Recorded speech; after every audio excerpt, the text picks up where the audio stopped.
প্রায় ২৫০ বছর আগের পলাশনগরী।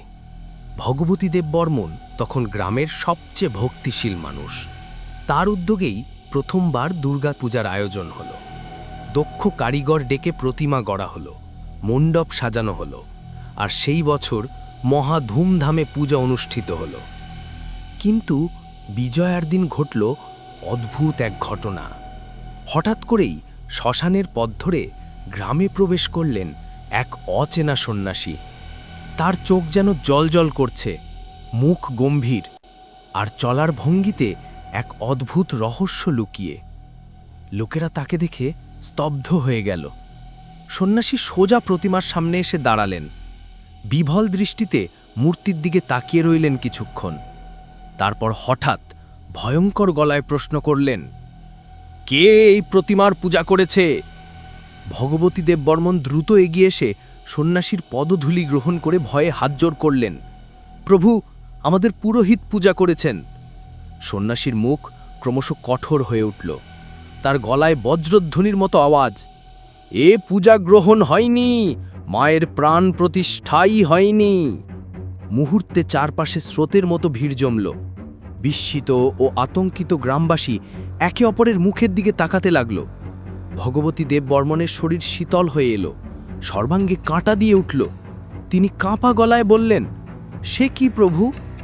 সন্ন্যাসী আবার অগ্নিদৃষ্টিতে চারপাশের ভিড়ের দিকে তাকিয়ে গর্জে উঠলেন, প্রাণ প্রতিষ্ঠা ছাড়া পূজা গ্রহণ করবে কে? পুরোহিত ভয়ে সাদা হয়ে গেলেন। বুক ধরফর করতে লাগল তার। গ্রামবাসীরাও হতচকিত হয়ে পড়ল। কেউ কিছু বলার সাহস পাচ্ছে না। অবশেষে সন্ন্যাসী ধীরে ধীরে বললেন, উপায় আছে। যদি তোমাদের সম্মতি থাকে তবে পূজা আমি সম্পূর্ণ করব। গ্রামবাসীরা দ্বিমত করল না কেউ। একসঙ্গে চিৎকার করে উঠল, হ্যাঁ হ্যাঁ, আবার নতুন করে পূজা হোক। সন্ন্যাসী আসন গ্রহণ করলেন। তার হাতে ছিল একটি সিঁদুর রঞ্জিত ত্রিশূল। সেটি মাটিতে গেঁথে উচ্চারণ করতে লাগলেন অদ্ভুত মন্ত্র। জলশুদ্ধি, আসন শুদ্ধি শেষে তিনি প্রতিমার প্রাণ প্রতিষ্ঠা করলেন। তারপর চোখ বুজে ধ্যানস্থ হলেন। কিন্তু ভিড়ের মধ্যে চাপা গুঞ্জন শুরু হলো, ওই সন্ন্যাসী কে? তিনি কি সত্যি সাধু নাকি কিছু অন্য? চারদিকে তখন ঘন ভিড়, আর বাতাসে জমে উঠছে অদ্ভুত এক ভৌতিক নিস্তব্ধতা। খবর দাবানলের মতো ছড়িয়ে পড়ল। আশপাশের দেবীপুর, শিলারপুর, পানপাড়া, ধামাস, যত গ্রাম আছে সব গ্রাম থেকে লোকেরা দলে দলে ছুটে এলো নিশিনগরে। যেন গোটা অঞ্চল উজাড় হয়ে গেছে। সবাই আসছে একবার অন্তত সেই রহস্যময় সন্ন্যাসীর ক্রিয়াকর্ম দেখবে বলে। কিন্তু আশ্চর্য, সন্ন্যাসী সেই যে ধ্যানে বসেছেন আর উঠবার নামই নেই। মিনিট পার হয়ে ঘণ্টা, ঘণ্টা পার হয়ে আরও ঘণ্টা, তবু তার দেহে কোনো নড়াচড়া নেই। চোখ বুজে বসে আছেন যেন মৃতপ্রায় শরীর। ধীরে ধীরে অধৈর্য হয়ে উঠল ভিড়। ফিসফিসানি, গুঞ্জন, তারপর কানাকানি শুরু হলো। এদিকে পুরোহিত ঠাকুরের মনের জ্বালা ফেটে পড়তে লাগল। এতক্ষণ অপমানে মুখ লাল হয়ে তিনি একপাশে দাঁড়িয়েছিলেন। এবার একটু সাহস জোগাড় করে গর্জে উঠলেন, একটা পাগলের কথায় আপনারা কি করছেন? প্রতিমা নিরঞ্জমের সময় তো প্রায় ফুরিয়ে আসছে। ভগবতী মহাশয় দ্বিধা ভরে উত্তর দিলেন, আমি বুঝতে পারছি না কি করব। সন্ন্যাসী এখনো ধ্যানস্থ, ওনাকে ডেকে তোলা কি শোভন হবে? যদি সত্যি উনি মহাপুরুষ হন? পুরোহিত রাগে থরথর কাঁপতে লাগলেন, মহাপুরুষ? আমার মনে হয় ও বেটা একেবারে পাগল। কোথা থেকে এসে গোলমাল বাঁধিয়ে দিল? অথচ আমি যে 4 দিন ধরে প্রাণপাত করে পূজা করলাম তার কি কোনো মূল্যই নেই? আপনাদের চোখে এই অচেনা সন্ন্যাসীর কথাই বড় হলো। ভগবতী মহাশয় কাঁপা কণ্ঠে বললেন, না না, ব্যাপারটা ওভাবে নেবেন না। উনি যেভাবে হঠাৎ এসে বললেন সবাই আমরা হতভম্ব হয়ে গিয়েছিলাম, তাই আপনার মতামতই চাইছি। বলুন কি করা উচিত? পুরোহিত দাঁত কিড়মিড় করে বললেন, ঘাড় ধরে তাড়িয়ে দিন ওকে। কিন্তু ভগবতী মহাশয়ের হাত কাঁপছিল। তার সাহস হল না। মাথা নিচু করে চুপ করে দাঁড়িয়ে রইলেন।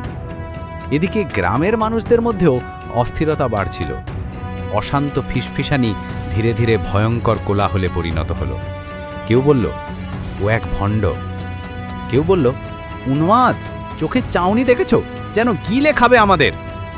কেউ বলল, নেশাখোর, অতিরিক্ত নেশা করেছে। একসময়ে পুরো ভিড় উত্তেজনায় থরথর করে কাঁপতে লাগলো। তারা ঘোষাল মহাশয়কে ঘিরে ধরল। চিৎকার শুরু হলো, নিরঞ্জনের সময় ফুরিয়ে যাচ্ছে, খুঁত হবে পূজায়, এভাবে বসে থাকলে সর্বনাশ হবে।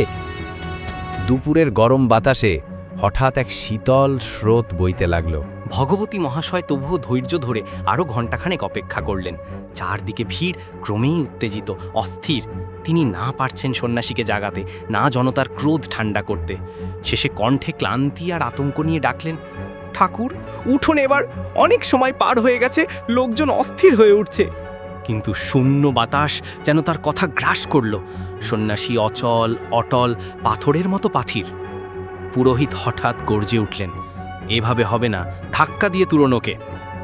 দ্বিধাগ্রস্ত ভগবতী মহাশয় ভয়ে ভয়ে হাত বাড়ালেন। ধ্যানমগ্ন সন্ন্যাসীর শরীরটা হালকা ঠেলে দিলেন। আর সেই মুহূর্তেই ঘটল অঘটন। সন্ন্যাসীর আসন দুলে উঠল, প্রথিত ত্রিশূলটা ধপ করে পড়ে গেল মাটিতে, দেবীর ঘট পর্যন্ত টলে উঠল।